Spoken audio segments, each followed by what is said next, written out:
Hello everyone, welcome back to the Schmidt Sandwich channel. It has been many years since last I have graced you with my videos, but that ends today. So today, we're going to be playing a brand new spanking game called Dune Spice Wars, and I'm going to be giving you my top 10 beginner's tips to help you conquer the sons of Arrakis. Now, Dune Spice Wars is pretty straightforward, very easy to learn compared to other RTSs, so and this is a game that I've already started, so I'll be able to kind of show you everything that I want to explain. So the number one thing that is most important when playing Dune is find your first spice village. Every single civilization starts with one next to them, and you have these things called ornithopters. These are your little exploration boys, your scouts. You want to immediately, as soon as possible, send it to this thing to discover that village, and you're going to spawn, you're going to recruit like 2 of your melee units, and you're going to take that thing immediately. You need to start spice production ASAP, because that is going to be your biggest boon for economics, and also for some of you, for like certain houses generate hegemony different ways. Like House Carino generates it by paying the guild tax, and you have to pay the guild tax because you are on Arrakis, and you have to basically ensure that the spice flows. Now, the second tip that I'll give you today is to keep all of your Siege discovered notifications. So Sieges are where the Fremen, like the native Fremen, not the faction Fremen, live.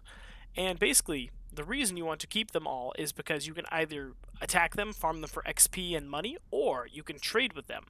And there's no real easy way to go around and find the Sieges other than manually looking around. So I keep them all stacked up because then you can click, and take you to the next one, take you to the next one, take you to the next one. Easy peasy. And then you can have all the excess water you want sent to the Fremen, and they'll give you some gold, some authority, whatever you need. Now, the third tip for you guys is don't forget influence building. So influence is what you'll use to win votes in the Landsraad, which is like sort of a UN of sorts. And it's also how you win the game of one of the 3 ways. So that would be you become the governor of Dune. Influence is used to influence the votes. Pretty straightforward on that one. But also, if you are House Atreides, it is used to peacefully annex villages, which can be very useful. So don't neglect influence, especially if you are House Atreides, because you also gain hegemony from winning Landsraad votes, and hegemony is another one of the victories. And hegemony is just good no matter what who you're playing as, and the Landsraad votes can be super helpful for any type of victory that you go for, because you need for hegemony. It helps you generate hegemony, or helps buff yourself so you can generate hegemony other ways. For economics, so that you can give yourself buffs to Solari production, which is like the main currency, or spice production, either or. And for military, because you can get basically a supreme debuff on the enemies, which basically ruins their main base armor and defenses, so you can just walk in there basically by voting them into the ground. Food for thought, influence, worth it, baby.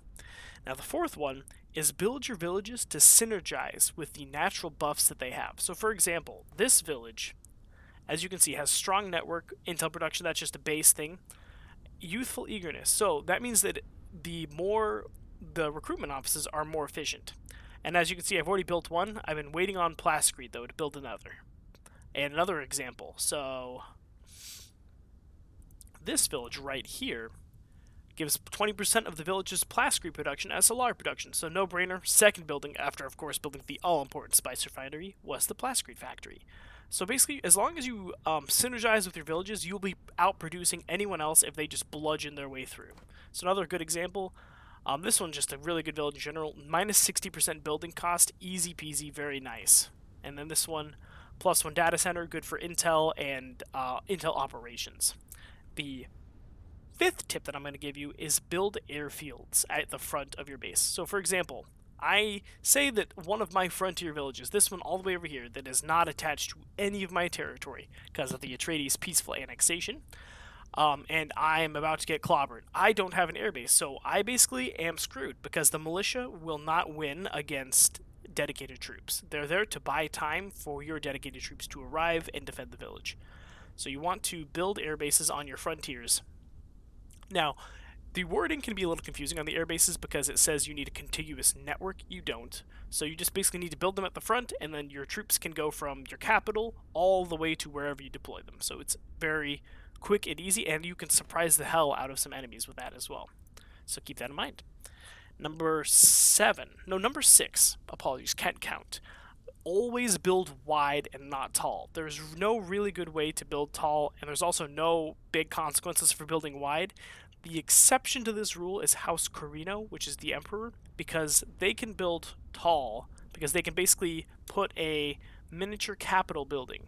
Like this is our capital, and you can see all these building slots for extra stuff. They can basically build several of these. They're not as good, they're kind of smaller and have fewer building slots, but they can build several of these, so they can build tall, and it also is more expensive for them to expand anyway, so it kind of forces you to build tall. But if you're playing as anyone else, spread out. Spend as much of your authority, annex as many villages as you can, and get that spice flowing, baby. Number 7. So there was an economic victory, which is where you buy 50% of the CHOAM shares, which is like their stock market on Arrakis. Do not dabble in this. If you're going to go for the victory, go all in. If you're not, don't bother. It's not worth it. The CHOAM share dividends from spending probably like 4,000 Solari is one single Solari per week. It's not worth it. So go all or nothing if you're going for an economic victory. Economic victory is kind of lackluster in my opinion, because when you're going for any other type of victory, you will get sort of passive buffs on your way, and the only thing that the CHOAM economic victory has is the dividends. So yes, that brings us to number 8, which is don't forget your hegemony. Your hegemony, that's one of the victories that you can go for, which is become hegemon of Arrakis. If you, there's basically certain hegemony thresholds. So once you hit 2,000 hegemony, that's when you can start building in your capital building, and those capital buildings are super, super good.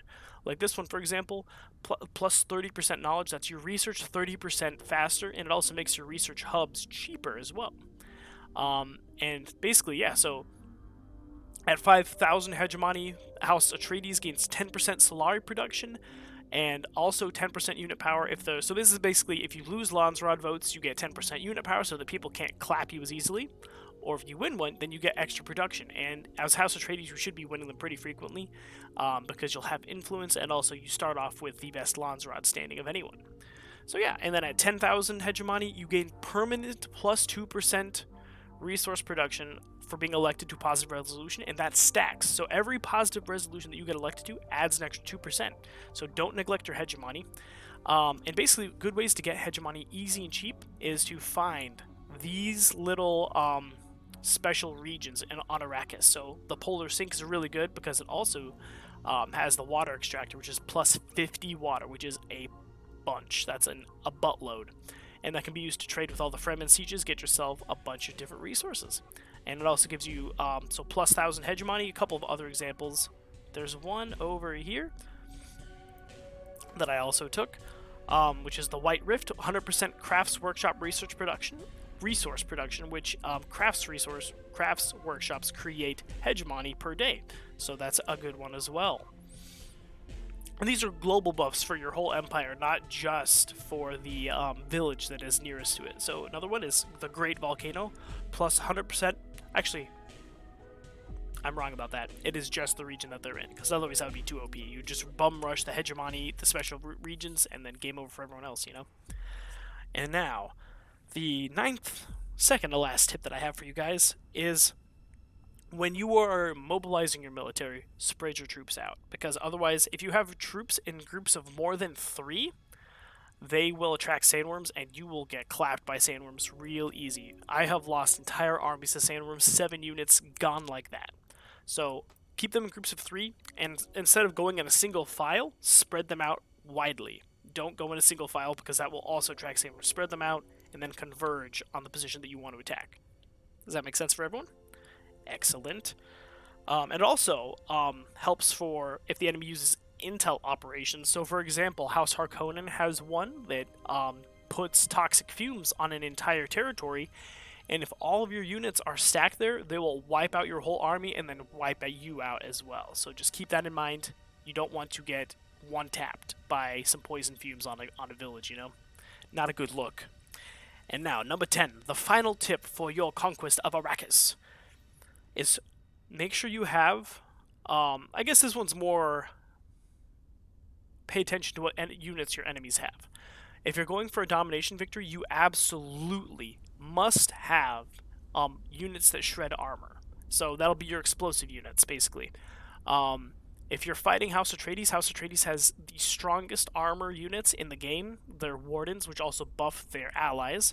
You need armor shred, and you need it bad. And also the bases which you have to destroy for that military victory have 20 armor. And what that basically does is, so for example, these, like my troopers, their attack is 19. They wouldn't even be able to damage the capital unless the armor was shredded, because the armor works as kind of the buffer. So the 19 attack against the 20 armor, that means there's one armor left, there's no damage done, and the armor doesn't go away just from troopers. So basically these troopers would be hitting it and not even piercing the armor, wouldn't do any damage. So you have to shred armor, but you have to be careful when you're playing as the Harkonnens, because their armor shredder guys also do 50% damage to allies. So I wouldn't recommend bringing them with you to attack villages, only for cities, because that's where they shine, and you won't be hitting your troops as much. So yes, hopefully you guys found these 10 tips to be very helpful, fruitful, and will help you on your conquest of Arrakis. Go ahead, if you have any other you'd like, feel free to comment below. It's free, and I appreciate the discourse. Maybe I'll, give them a like, give them a comment to kind of discuss with you in the comments. Further, if you like the video, you want to see more like it, pop a like, also free. And if you want to see more content by me, go ahead and subscribe, my guys. That is free as well, takes no time, and I hope you enjoy. Anyway, you are welcome to as well. Come and watch me stream on Twitch every Thursday at 7 p.m. Central Standard Time Zone. As of right now, we're playing Cult of the Lamb. You can join me and become one of my loyal cultists. And on Saturday mornings, I play strategy games. So Saturday mornings around 10 a.m. Central Standard Time Zone, we have Hearts of Iron, Dune, Company of Heroes, basically any strategy game that you can think of, I will be playing it. So the Twitch tag is the same name as my YouTube name, Schmidt Sandwich. I hope to see you guys there. Before you go, got a couple things to say to you. Remember to support your public libraries, tell your friends that you love them, and have plenty of consensual sex. Alright guys, take it easy, hope you have a good one. I'll see you all next time.